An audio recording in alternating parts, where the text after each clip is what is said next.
बिस्मिल्लाहिर्रहमानिर्रहीम। शुरू करता हूँ अल्लाह के पाक नाम से जो बहुत बड़ा मेहरबान नहायत रहम वाला।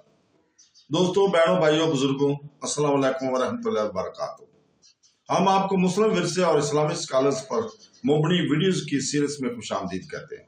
और आज हम इस वीडियो में बयान कर रहे हैं स्वान हयात असीरुद्दीन अल-बहरी करून वस्ता की सबसे ज्यादा नुमाया इस्लामी स्कॉलर में से एक थे। उनकी हम स्वान हयात को बयान कर रहे हैं, जिन्हें फलसफा, फल्कियात, रियाजी और मंतक में अपनी गहरी मालूमात के लिए याद किया जाता है। इनका पूरा नाम असीरुद्दीन अल-मुफज्जल इब्न उमर अल-बहरी था। इनकी पैदाइश शुमाली मगरबी फारस के शहर अब्बार में पैदा हुई, जिसकी वजह से इन्हें अब्बारी का लक़ब दिया गया। अब्बर का शहर इस्लामी सुनहरे दौर में इल्म और सखावत का एक जाना पहचाना मरकज था, और ऐसे माहौल में परवान चढ़ने के लिए इनकी फिक्री राह की तश्कील में अहम किरदार अदा किया। अगरचे इनकी पैदाइश का सही साल गैर यकीनी है, लेकिन आमतौर पर यह ख्याल किया जाता है कि वो 13वीं सदी के अवैल में पैदा हुए थे। अल-बहरी ने इब्तदाई तालीम अब्बार में ही हासिल की, जहां उन्होंने इस्लामी अलूम, मंतक और फलसफा की तालीम हासिल की। इनकी फिक्री जहानत जल्द ही अय्यां होगी, और उन्होंने अपने वक्त के सरकर्दा उलमा से तालीम हासिल करने के लिए इस्लामी दुनिया के मुख्तलिफ हिस्सों का सफर भी किया।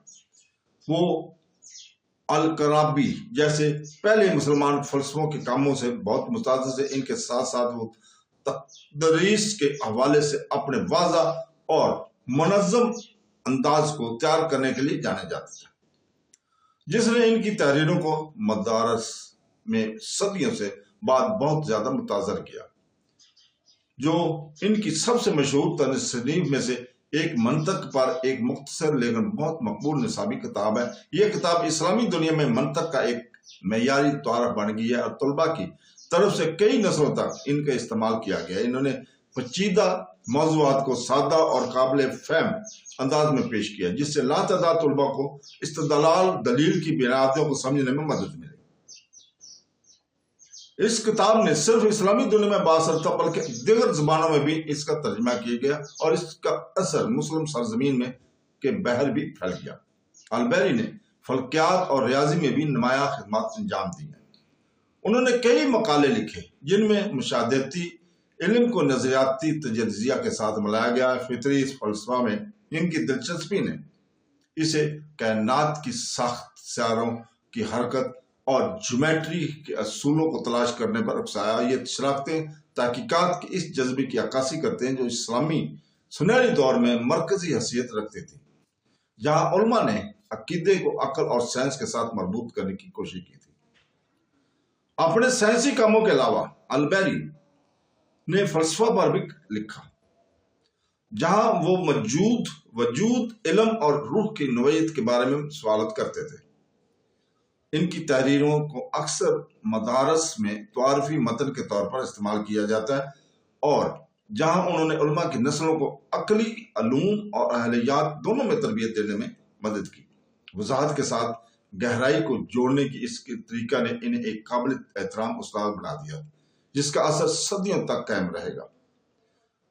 असीरुद्दीन अल-बहरी का इंतकाल 1265 ईस्वी में फारस के एक शहर मरागा में हुआ, जो इस वक्त के अहम तरीन रसद गाहों में से एक था। इनकी मौत ने इस्लाम की फिक्री रवायत को सीखने, सिखाने और इसमें हिस्सा डालने के लिए वक्फ करदा जिंदगी का खात्मा कर दिया। इन्हें मरागा में दफन किया गया, और इनका मजार इन लोगों के लिए यादगारी जगह बन गया जिन्होंने इल्म के लिए इनके इल्मी और लगन की कदर की। मरागा का इलाका खुद इनकी जिंदगी के दौरान फल्कियात और फलसफा का एक अजीम मरकज था, और वहां इनके तदफीन ने इन्हें इल्म की विरासत से जोड़ दिया, जिसके लिए ये शहर जाना जाता था।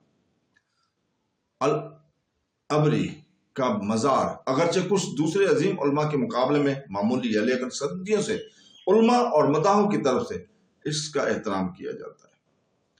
ये एक ऐसे शख्स के लिए किए जाने वाले एहतराम की इक्कासी करता है, जिसके तहरीरों इसके इंतकाल के बाद भी तालीम देते हैं। और अगरचे फारस में होने वाली बहुत सी तारीखी तब्दीलियों ने ऐसे मकामात के तहफ़्फ़ुज़ को मुतासर किया, लेकिन इनका नाम इस्लामी स्कॉलरशिप की तारीख में आजाज के साथ آج بھی ملتا ہے۔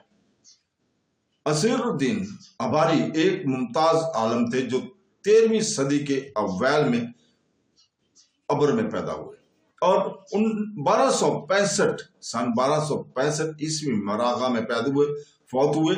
منطق، فلکیات، ریاضی، فلسفے میں ان کی شراکتیں ان اسلامی سنہری دور کے فکری روشنیوں میں سے ایک کے طور پر صدیوں سے طلباء کے ذہنوں میں قائم کیا۔ ان کی مشہور کتاب کو تشکیل دینے والی تعلیم کا سنگ بنیاد بن گئی۔ مراغہ میں ان کا مزار ان کی پائیدار میراث کی علامت کے طور پر کھڑا ہے۔ اپنے کاموں کے ذریعے البری کا اثر اپنے زمانے سے بہت آگے بڑھ گیا اور یہ ثابت کرتا ہے کہ علم جب وضاحت اور خلوص کے ساتھ شیئر کیا جاتا ہے تو نسلوں کی رہنمائی کرتا رہتا ہے۔